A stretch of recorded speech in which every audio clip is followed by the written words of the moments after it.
कठपुतली नहीं बहुएं हैं। दोस्तों, विमला जी की दो बहुएं थी, सीमा और रीमा। दोनों सासू माँ की आज्ञाकारी बहुएं थी। एक भी आवाज़ नहीं निकलती थी, जैसे विमला जी कहती वैसे ही करती। विमला जी के पति मोहन जी भी कुछ नहीं बोलते थे उनके बीच में। सुबह से ही विमला जी की हुक्म की तालीम होती थी। किसी की मजाल जो उनके बोले शब्दों को बदल दे। दिन भर बहुओं को कठपुतली की तरह नचाती रहती थी। दिन से रात तक दोनों बहुएं चक्री की तरह पिसती रहती थी। आज मिर्ची सूखने डाली कि नहीं, तो आज खाने में कुछ स्वादिष्ट बनाओ। इसी तरह की अलग अलग फरमाइशें। बिना विमला जी की मर्जी के ये दोनों घर से बाहर कदम तक नहीं रखते। विमला जी के पतिदेव हो या उसके सुपुत्र, कोई भी विमला जी की बातों की अवहेलना नहीं करते। सीमा और रीमा हमेशा एक दूसरे का दर्द समझती थी, इसीलिए एक दूसरे के कामों में हाथ बटा लेती थी ताकि सब समय पर खत्म हो जाए और घर में शांति रहे। दोस्तों, एक दिन अचानक विमला जी की सासू माँ निम्मो देवी अपनी बीमारी का इलाज करवाने गांव से शहर विमला के पास आ जाती हैं। अम्मा जी को यूं अचानक देखकर विमला जी घबरा जाती हैं और अपना लंबा घूंघट निकाल उनके पास जाती हैं। पैर छूकर प्रणाम करती हैं और जल्दी से भागकर पानी लाती हैं। विमला जी अपनी दोनों बहुओं को भी आवाज़ लगाती हैं, ओ सीमा, ओ रीमा, जल्दी अम्मा जी के लिए चाय नाश्ता लेकर आ। लाती हूँ माँ जी, सीमा ने कहा। कुछ देर में दोनों बहुएं चाय नाश्ता लेकर आती हैं। मेज पर चाय नाश्ता रखकर सीमा और रीमा दादी सा को प्रणाम करती हैं। सदा सुहागन रह, खूब खुश रह मेरी छोरियाँ। दादी जी दोनों बहुओं को अपना आशीर्वाद देती हैं। सीमा जी मेज पर रखे चाय का कप और नाश्ता दादी सा की तरफ बढ़ाती हैं और दादी सा साफ मना कर देती हैं। नहीं चाहिए तेरे हाथों की चाय मुझको, ले जा। इसे मन्ने को तो अपनी बहू के हाथों की ही चाय पीनी है। थारी सासू माँ पिलाएगी तभी मैं चाय पीऊंगी। विमला जी अम्मा जी का इशारा समझ चुकी थी। वो झट से उठकर रसोई में चली गई चाय बनाने।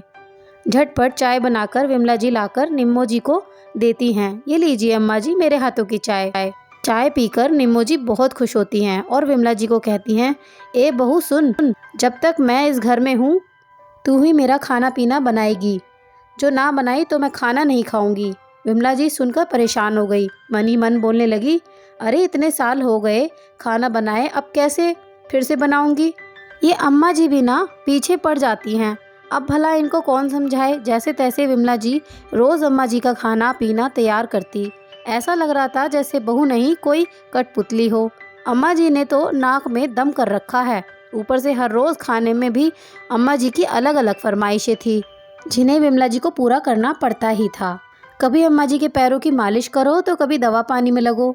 कभी कभी तो गुस्से में बड़बड़ाती रहती थी विमला जी। कभी कभी अपना सारा गुस्सा बहुओं पर चिल्ला चिल्ला कर निकालती रहती थी। विमला जी की हालत देखकर सीमा और रीमा बड़े मजे लेती और एक दूसरे से कहती, अब माँ जी को समझ आ रहा होगा कि हमें भी कष्ट होता है उनकी आदतों से। वो भी तो हमें ऐसे ही दिन भर कठपुतली की तरह नचाती रहती हैं। अब आया ऊंट पहाड़ के नीचे। थोड़ा भी दया मया नहीं आता था उनको। अब झेलो सासू माँ आप भी। और दोनों बहुएं एक दूसरे को देखकर मुस्कुराने लगती हैं। 20 दिन तक लगातार विमला जी अम्मा जी की आओ भगत में लगी रही। फिर एक दिन अम्मा जी का पैर दबाते दबाते विमला जी ने पूछ ही दिया, अम्मा जी पहले तो आप ऐसी ना थी, पर अब के हो गया आपको। अब हमारी भी उम्र हो गई, भाग दौड़ नहीं होती मुझसे, फिर आप हमसे इतना सारा काम करवाते हो। आवाज़ में गुस्सा भरकर अम्मा जी कहती हैं, तो तेरे से न करवाऊँ तो फिर किससे करवाऊँ, तू बोल। तू जैसे थकती है काम करके वैसे ही तेरी बहुएं भी तो थक जाती होंगी। ऊपर से तू अपनी मर्जी उन पर थोपती है सो अलग। अरे बावरी, वो तुम्हारी बहुएं हैं, कठपुतली नहीं, जो तुम्हारे इशारों पर नाचती फिरती रहेंगी। अब तुझे समझ आया बहुओं की पीड़ा। विमला जी कहती हैं, समझ गई अम्मा जी, मैं भूल गई थी कि मैं भी एक बहू हूँ और सास की जिम्मेदारी बहुओं से कहीं ज़्यादा होती है। मुझे माफ़ कर दीजिए अम्मा जी। अरे मुझसे नहीं, अपनी बहुओं से माफ़ी मांग और वादा कर उन दोनों को ज़्यादा परेशान नहीं करेगी। अम्मा जी सीमा और रीमा को आवाज़ लगाती हैं और कहती हैं, आज से तुम दोनों ही मेरा खाना पीना बनाओ। तेरी सासू माँ को अब अकल आ गई है।